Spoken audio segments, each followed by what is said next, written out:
Evolutionary at Work, horror episode 583 coming your way. Today we're going to talk about steroid Kickstarters.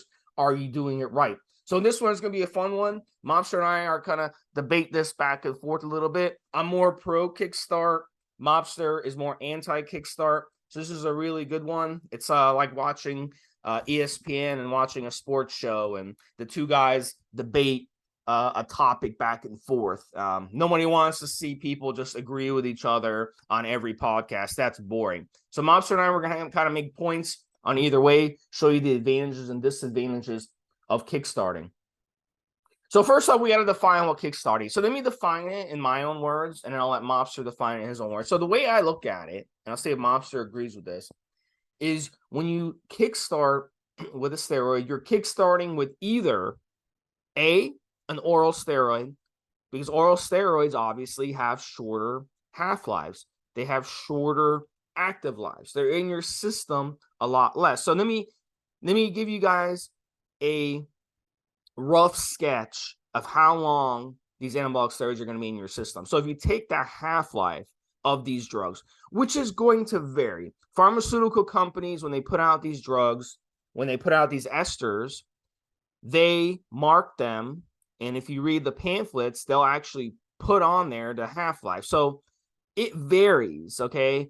And that's the way it works in science. So some pamphlets for D-bol when it first came out, or some pamphlets when enanthate first came out, or cypionate, or ace acetate, all these different esters that are out there, decanate ester, propionate ester, they all have different half-lives listed. So you Google the half-life, you might come up, like if you Google testosterone cypionate half-life, some places may say it's 8-day half-life, some may say 10, some may say 11, some may say 12. You know, decanate half-life, I've seen 15 days, 16 days. So really, we can take a rough estimate of the average of those, and we can make a rough detail of how long these steroid esters are going to be in your system, or these orals are going to be in your system based on the half-life. So let's say with D-bol, the half-life is 4 hours, okay? Which I've seen it being as low as 4 hours. That means it's going to be in your system 5 times that amount until it's really reduced to a low level. So with D-bol, we're talking about 20 hours. You take a D-bol at 7 a.m., it's going to be in your system for the next 20 hours.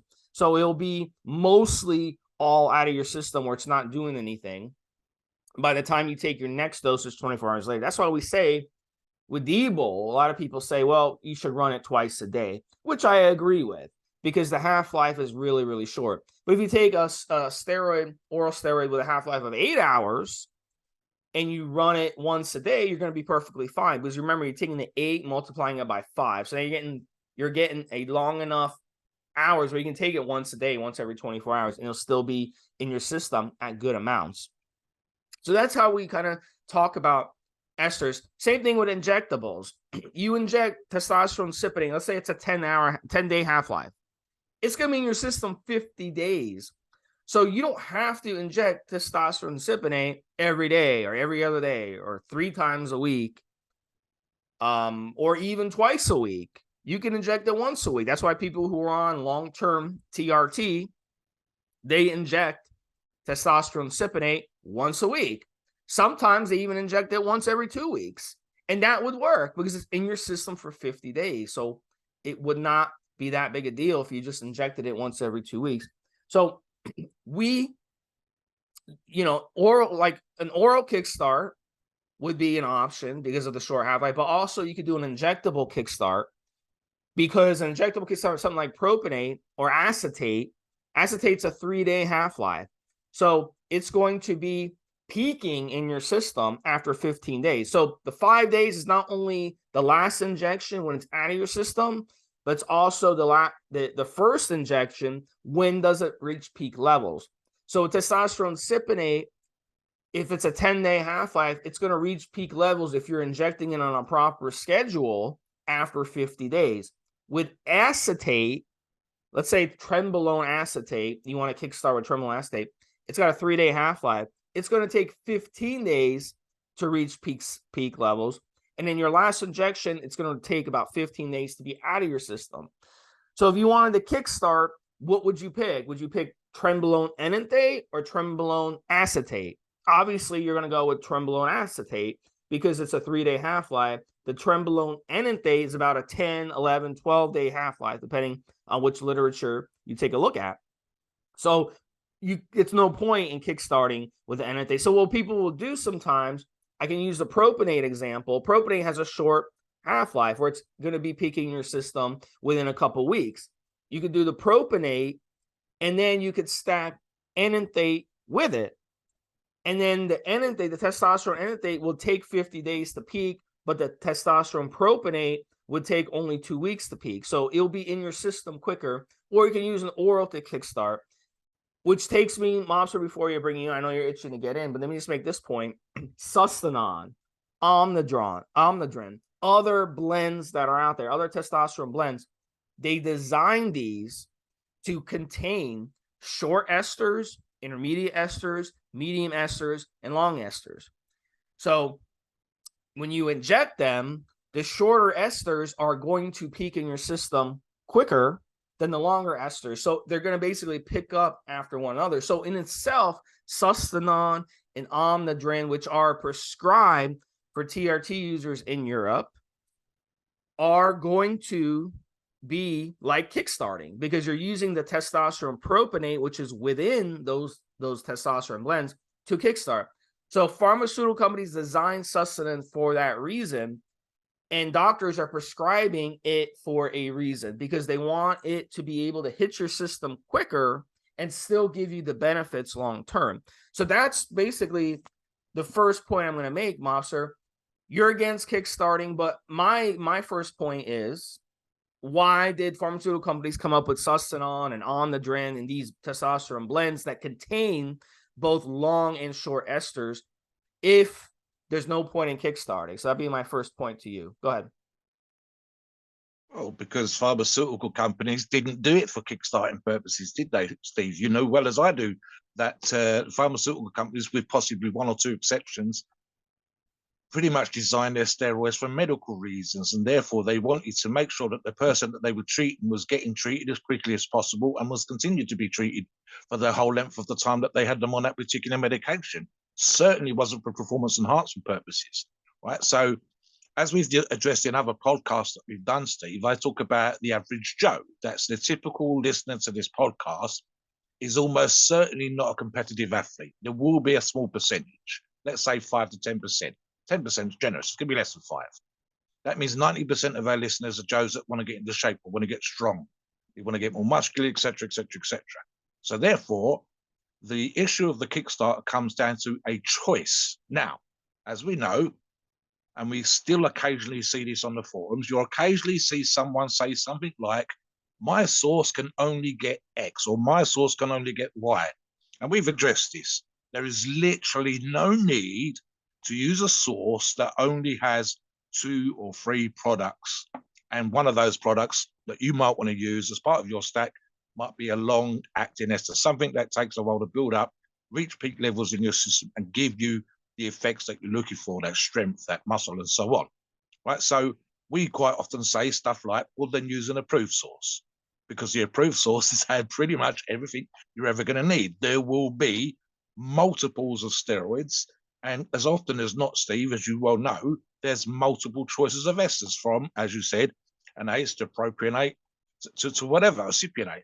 And that's just like, for example, in tren. And so then you go, right, well, then it might come down to a frequency of pinning. I don't want to pin that much. I hate pinning. So if I can only pin, for example, with a cypionate, test cypionate once a week, that would be awesome, especially when we're talking about TRT. Twice a week maximum if you're using it for PED purposes. You get it. But as you said, with the cypionate, it's going to take a long time to build up in your system. So I argue, well, that came down to your choice. You could, for example, use a short-acting ester to begin with, and at the same time, take a longer-acting ester. And then within a week or two, you're golden. You're literally not going to need it for the rest of the time. There's also an argument, and I've seen this addressed before.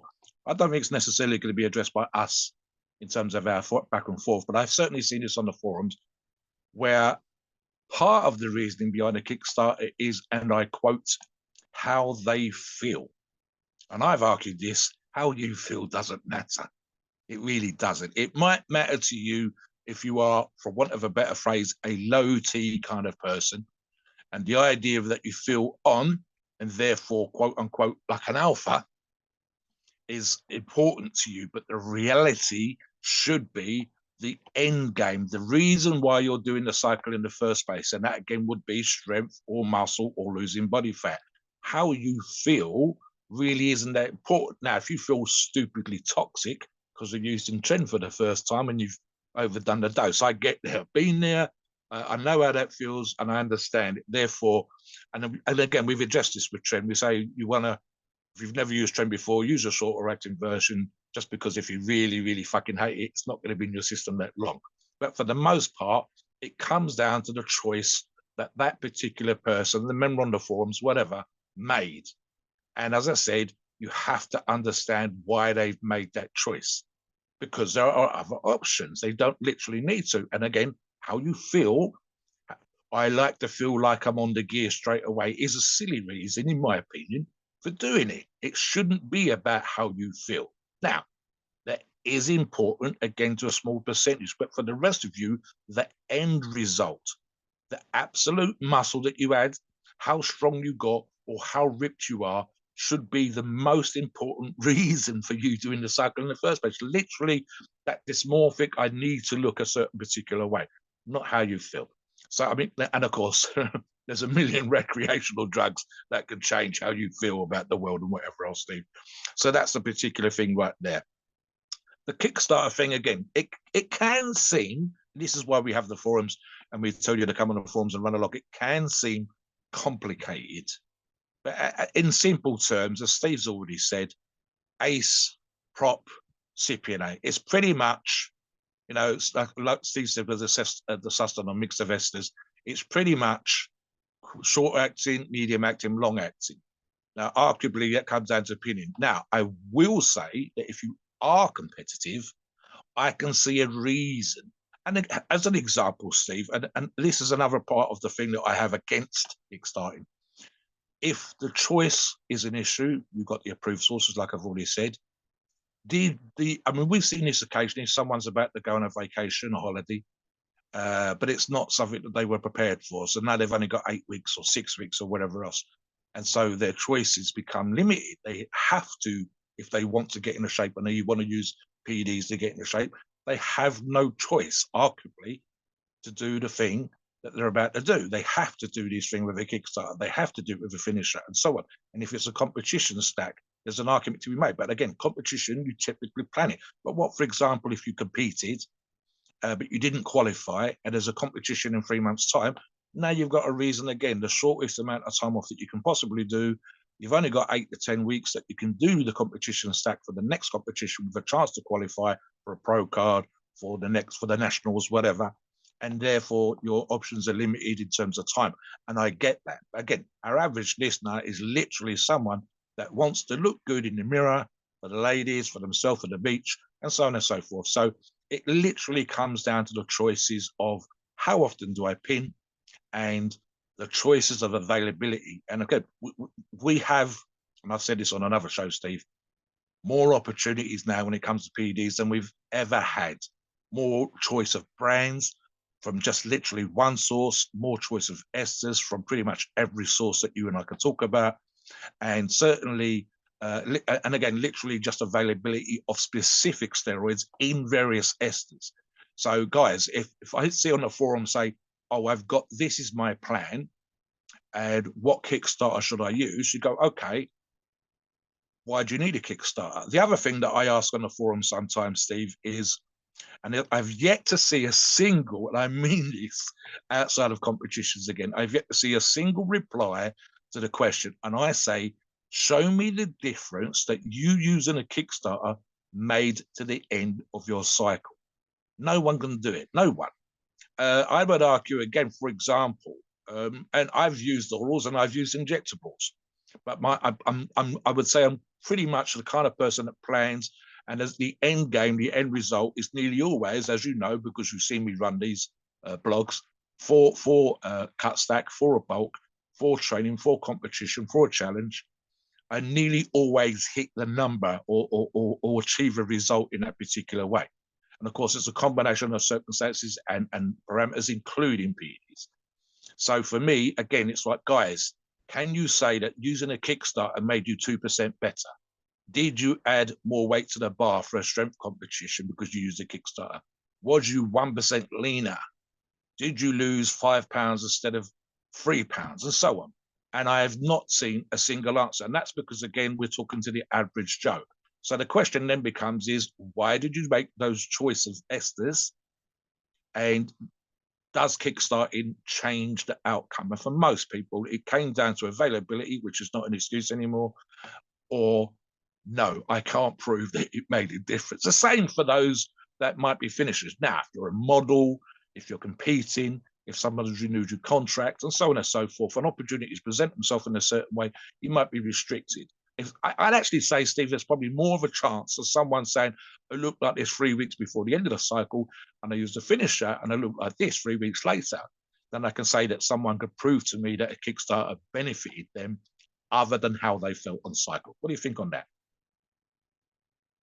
So let me just go back to the the sustanon point. Let's say you want to run a cycle, and I'll go back to the years where if you needed information, you would have to go to the library. And I know, Mobster, you have a lot of magazines and books where you're at, but now everything is digital, everything's fast. So if I want to know something, I could say, what was the first person to land on the moon? I could just, if I wanted to know that back then, I'd either have to ask someone who's very, very knowledgeable and hope that they gave me the right answer, because they might not, or I'd have to go to the library and walk in there, look through the bibliography, ask the librarian what section's the space section, blah, blah, blah, and go search for the book.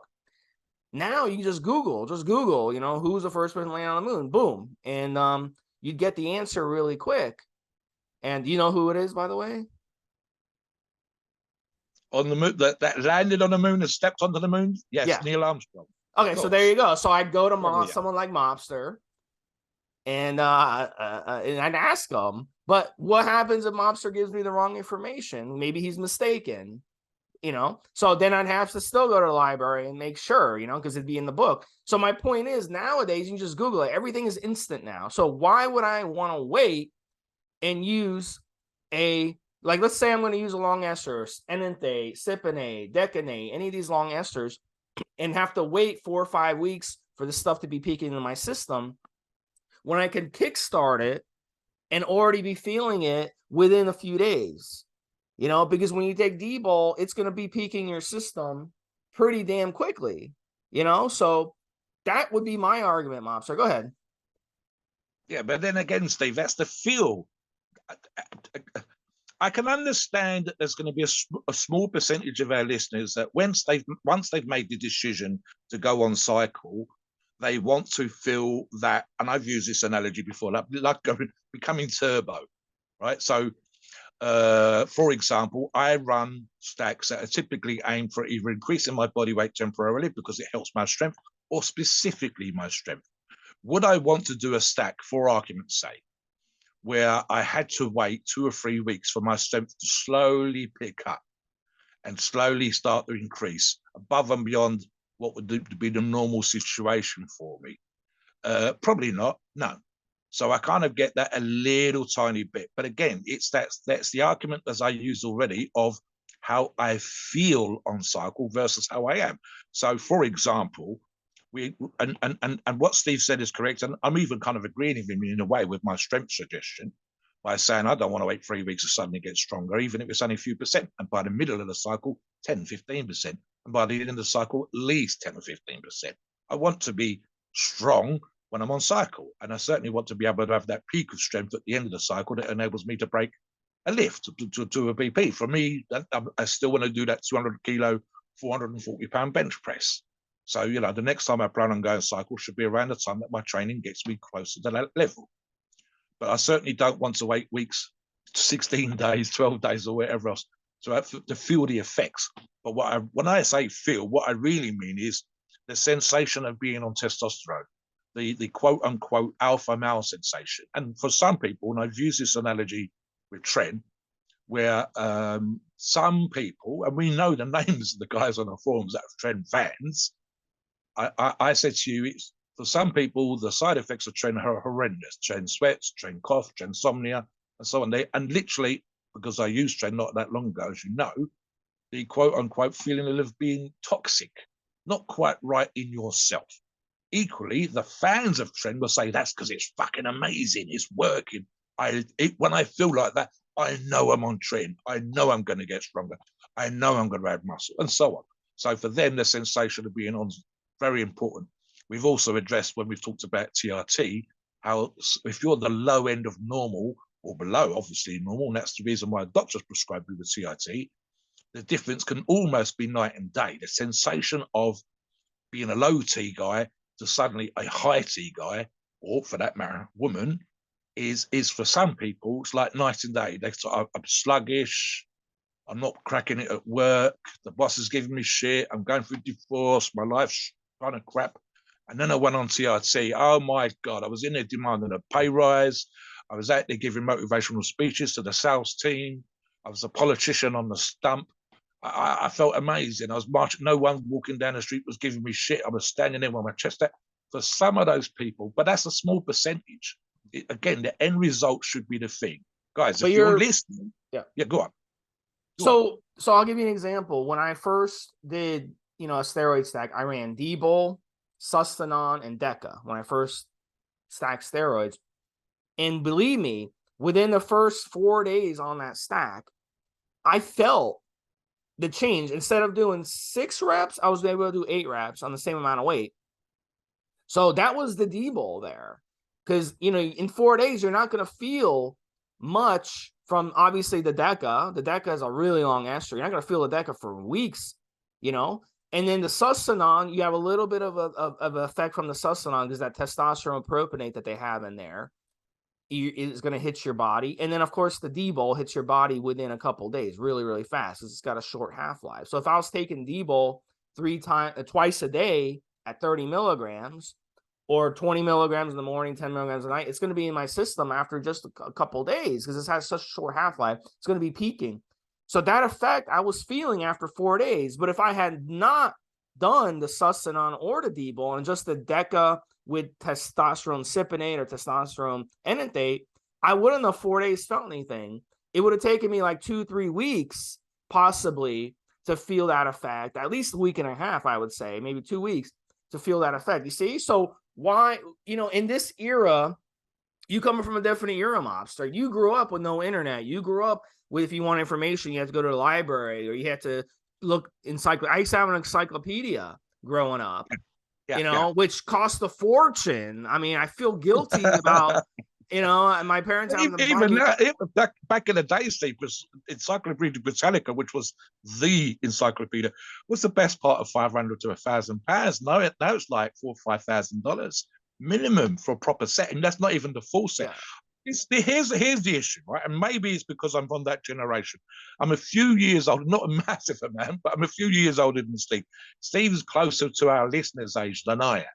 So there's a big argument to be made. And I have actually addressed this with some of the guys at the gym, the younger guys especially, but even a few of the older guys. And I say, look, and I've done this on the forums as well, Steve. I'm when it comes to strength and for muscle size, and literally in my case, my sheer body weight, which I've mentioned on a bunch of podcasts, I'll say I'm quite happy with what I call the longer journey. Okay, so what does that mean? Okay, so Steve's quite correct. I've had an iPhone, I've got a desktop computer, I'm aware of the availability of information. So I'm living the same life as everybody else, but I maybe come to it with a slightly different slant. So what Steve's getting at is, why do I want to wait? I've made the decision to get big, strong, lean, whatever else. Why have I got to wait years for that to happen? Months for that to happen? Weeks if I'm using a cypionate? Again, that comes down to choice, of course. So the argument then becomes, okay, guys, so if someone wakes up today, a listener wakes up today and says, that mobster's an arse, I'm going to get as big as Mobster is and as strong as Mobster is, and I'm going to show him how it can be done in half the time. I welcome that challenge. So the reality of the situation is the reason why I might be, and not every listener, of course, but I might be stronger than the majority of listeners is time. The reason why I'm bigger than most listeners is time, and of course, genetics. And the same thing applies to anything that I've managed to achieve in my history of lifting and competing at certain things. As an example, Steve is almost, I'm only ever so slightly ahead now, my equal on bench press. And he's a younger guy. And probably when he hit his number was before I hit mine in terms of age and whatever else. So the argument then becomes, in modern terms, we don't want to wait for anything. We want that big screen TV. We want that Disneyland holiday. And we don't want to wait 2 years to save up for it. I want it now. So I'll go out and get it on credit. Whereas I pointed out, again, so the guys, young guys at the gym, benching 90 kilos, Buddy does 125 kilos, comes and has a conversation with me. And I'm like, mate, you're doing really, really well. You'll probably be 125 kilos in 3 to 6 months, maybe a year. I said, you're actually going to be ahead of where I was at your point in life. And therefore, there's an argument to be made. If you keep plugging away and you love the sport as much as I do, at some point, you will end up stronger than I am. The issue, of course, is they don't want to wait until they're 59 years of age, as we do this podcast today, to be as strong as I am. They don't want to wait until they're 59 to get to that age. So here's the problem. Okay, in terms of patience and PED use and whatever else, so we constantly hammer what we like to call sensible, responsible PED use. The way that some people get to be bigger quicker, and I've literally just seen a clip the other day, Steve, of a 20-year-old with Larry Scott, and Larry Wills, and he was a fucking freak, and he's got to be using PEDs, is the risk factor. So, for example, you want to be big quick, you take more steroids, you eat more food, you train harder, your risk of injury is higher, your risk of side effects is higher, and so on and so forth. So that's the long-term versus the short-term thing. Another thing would be, for example, Steve, and we've seen this occasionally, and another reason why someone might want to use a Kickstarter is they want £20 on their first cycle. They want £15 on their first cycle. And you and I have hammered the point multiple times. £5, £6, £7 is amazing per cycle, especially when you first start. So again, it comes down to choice. So for example, pretty much everybody's first cycle, and certainly was for a very, very long time, it might have only changed in the last couple of years. Pretty much everyone you ever asked when it comes to PED use have done Debo as a first cycle, or something very, very similar, Supertrol or Pro Hormone. And some of their best results came from the least amount of gear that they're ever going to take in their life of using PEDs, the least amount. So they didn't have to rush. They didn't have to do it all at once. They didn't have to put on £20. And you and I have addressed this. We said if you put on £20 on a cycle, it's really difficult to hold that £20 and it's kind of uncomfortable. So that a lot of the time, when we hand out the advice about cycles and esters and whatever else, what we're really trying to do is give everybody what we call the long-term point of view. For example, it's a lot easier to be comfortable with £7 and accommodate it and get used to it versus 20. It's a lot less likely, a cycle that adds £7 versus £20 is a lot less likely to include side effects, and so on and so forth. I think the other thing, Steve, and it's even with the availability of information, which I completely appreciate, same as Steve does, never at this point in history ever, and I've said this a couple of times recently, we've never had access to information like we have right now. What it still is confusing. When Steve and I do this podcast, written articles, there's a bunch of articles on our forums. I mean, literally 100 plus articles on the forum where stuff is explained. 90 times out of 100, the information doesn't require updating because it's still solid information that still works for the average listener and user. And yet people get confused, or they want it spelled out, or they want it right now. So there's a big, I mean, let me use another analogy. And this is something that I used recently. Okay. So this is the difference between doing a sensible cycle and, say, a pro level competition stack. You've got a car. The car does 100 miles an hour when you put your foot to the floor. The speed limit where I live in the United Kingdom on a motorway, on a freeway, as we call it in America, would be 70. In America, typically 55. Some places different, but average is 55. The car does 100 miles an hour. You win the lottery. You go out and buy a car that can do 200 miles an hour. You can still only do the speed limit, but when the police aren't looking and you find a nice, quiet stretch of road, you suddenly put your foot to the floor and you've never driven that car before at 200, and you've never driven at 200 in any other car. Now you're going twice as fast as your old car in a vehicle that you not really know anything that much about. You haven't got used to its idiosyncrasies, and you lack the experience of how to handle a car and the reaction times of a car that's doing 200 miles an hour. There's almost an analogy there, Steve. I would almost argue that if guys want everything right now, that's a mistake. Wanting to feel the results immediately kind of might even be a mistake. And you and I have talked about nature as well. So obviously what we're doing is not, I won't say it's with nature, but it's an exaggeration of nature. So there's always been big freaks, even in ancient times. But the reality was that most of the older fellas were shorter, the smaller, they were weaker, and so on and so forth, with one or two heroes standing out to be different. And we talked about how adaptable human beings are.